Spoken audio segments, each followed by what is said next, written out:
Hello பீபர்ஸ், welcome to filmi craft. நான் உங்கள் அருண்.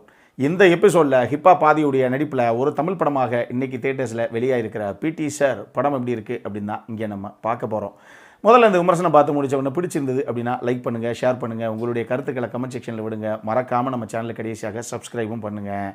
இப்போ இந்த படத்துடைய கதை என்ன அப்படிங்கிறத லைட்டாக இங்கே நம்ம பார்த்துடலாம். படத்தில் நம்ம ஹீரோ ஒரு ஸ்கூலில் பிடி வாத்தியாராக வேலை பார்க்குறாப்புல. அந்த ஸ்கூல்லே வேலை பார்க்கக்கூடிய இன்னொரு டீச்சரை லவ் பண்ணி கடைசியாக கரெக்டும் பண்ணிடுறாப்புல. இவர் பேசிக்காக ஒரு மிடில் கிளாஸ் ஃபேமிலியை சேர்ந்த ஒரு ஆள். வீட்டில் பிள்ளைய பொத்தி தான் வளர்க்குறாங்க. ஏன்னா நம்மளுடைய ஜாதக ஓட்டம் அப்படி. இவருடைய வீட்டுக்கு ஆப்போசிட்டாக இதே மாதிரி இன்னொரு மிடில் கிளாஸ் ஃபேமிலி ஒருத்தவங்க இருக்கிறாங்க. ஒரு அப்பா அம்மா, 2 பெண் பிள்ளைகள். இதில் மூத்த பொண்ணு இருக்குது. அந்த பொண்ணு ஹீரோ எந்த ஸ்கூல் நடத்தக்கூடிய அந்த மேனேஜ்மெண்ட்டுக்கு கீழே அந்த ஸ்கூலில் அவர் வேலை பார்க்குறாரு இல்லையா, அதே மேனேஜ்மெண்ட்டு நடத்தக்கூடிய இன்னொரு காலேஜில் தான் அந்த எதிர்த்த வீட்டு மூத்த பொண்ணு படிக்குது.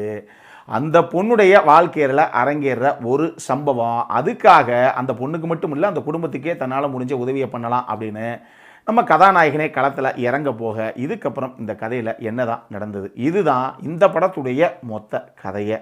இந்த படத்தை பொறுத்தளவுக்கு உள்ளே போகிறதுக்கு முன்னாடியே ஸ்பாய்லர்ஸ் அஹெட் தெளிவாக சொல்லிட்டேன்.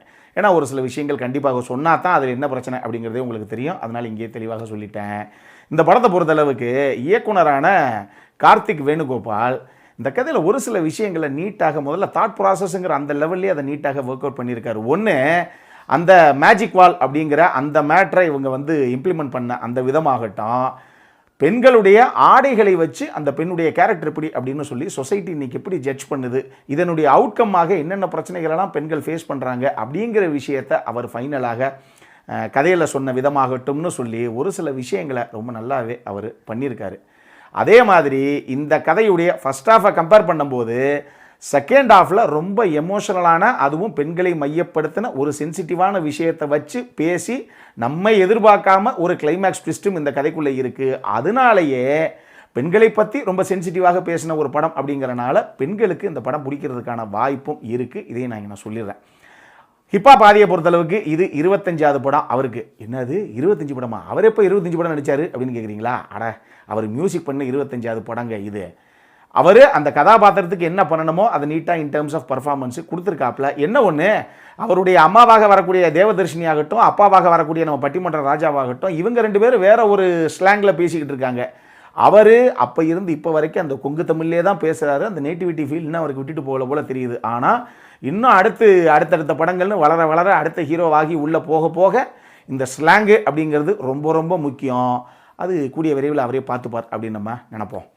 அவர் போக காஷ்மீரா பரதேசி ஆகட்டும், அனிகா சுரேந்திரன் ஆகட்டும், தியாகராஜன் ஆகட்டும், பிரபு ஆகட்டும், கே பாக்கியராஜ் ஆகட்டும், இளவரசு ஆகட்டும், தேவதர்ஷினி ஆகட்டும், இவங்கெல்லாம் போக வினோதினி வைத்தியநாதன் ஆகட்டும், எல்லாரும் அவங்கவங்க கொடுக்கப்பட்ட கதாபாத்திரத்தை நீட்டாக பண்ணியிருக்காங்க. பெர்ஃபார்மன்ஸில் நமக்கு பெருசாக குறை சொல்கிறதுக்கு எதுவும் இந்த கதையில் இல்லை. இந்த கதையை பொறுத்தளவுக்கு ஒரு சென்சிட்டிவான சப்ஜெக்டை எந்த அளவுக்கு எமோஷனலாக நம்ம ஆடியன்ஸுக்கு ஒரு பெரிய கனெக்டை கொடுக்குற அளவுக்கு கன்வே பண்ணணுமோ அந்த அளவுக்கு சொல்லணும் அப்படின்னு இந்த டீம் ட்ரை பண்ணியிருக்கு. ஆனால் மொத்த படமாக பார்க்கும்போது ரைட்டிங்லேயும் சரி, மேக்கிங்லேயும் சரி, இன்னும் நிறைய விஷயங்கள் இவங்க மெனக்கெட்டிருக்கணும் அப்படிங்கிற மாதிரி தான் எனக்கு பட்டது. ஒன்றுமே இல்லை.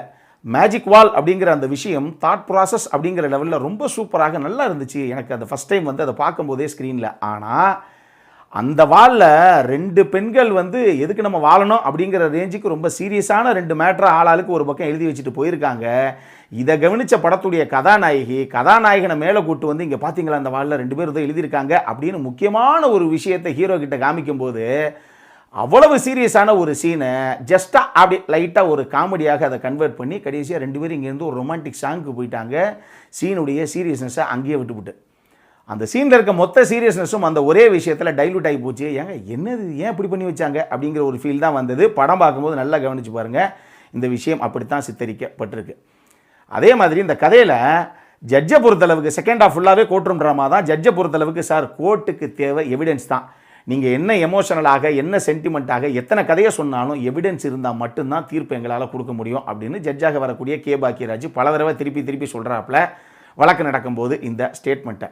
இந்த கதையில் தியாகராஜன் காரில் உட்காந்துக்கிட்டு அப்படி திருமண மணியமாக நேராக நம்ம ஹிப்பா பாதியுடைய மொபைலுக்கு கால் பண்ணுவாப்பில். அந்த காலை எடுத்து பக்கத்தில் இருக்கக்கூடிய கிரிமினல் லாயரான பிரபு முன்னாடி ஸ்பீக்கரில் போட்டு பிரபுவுக்கு அந்த கான்வர்சேஷனை காமிப்பாப்பில் அவர்.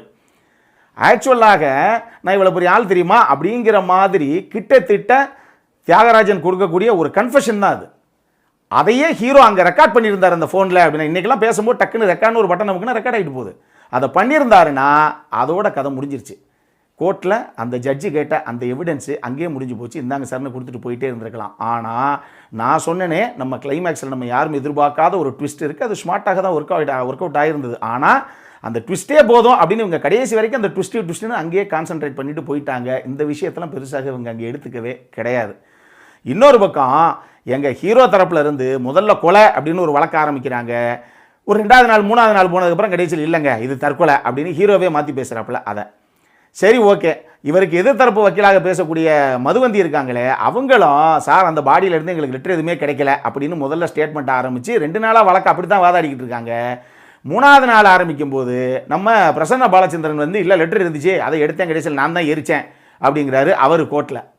இப்போ ஒரு ஜட்ஜாக நீங்கள் இருக்கீங்கன்னு வச்சுக்கோங்க, எங்கள் 2 சைடுமே கேஸை எங்கே ஆரம்பித்தாங்களோ அதுக்கு கான்ட்ரடிக்டரியான ஸ்டேட்மெண்ட்டை அடுத்து வச்சு இவங்களே குழப்பி நம்மளை வந்து தேவையில்லாமல் சுத்த விடுறாங்களே. முதல்ல இவங்க 2 பேரும், அதாவது வாதாடக்கூடிய இவங்களும் சரி, இவங்க எடுத்த வழக்கும் சரி, முதல்ல ப்ராப்பரான கேஸ் தானே இது.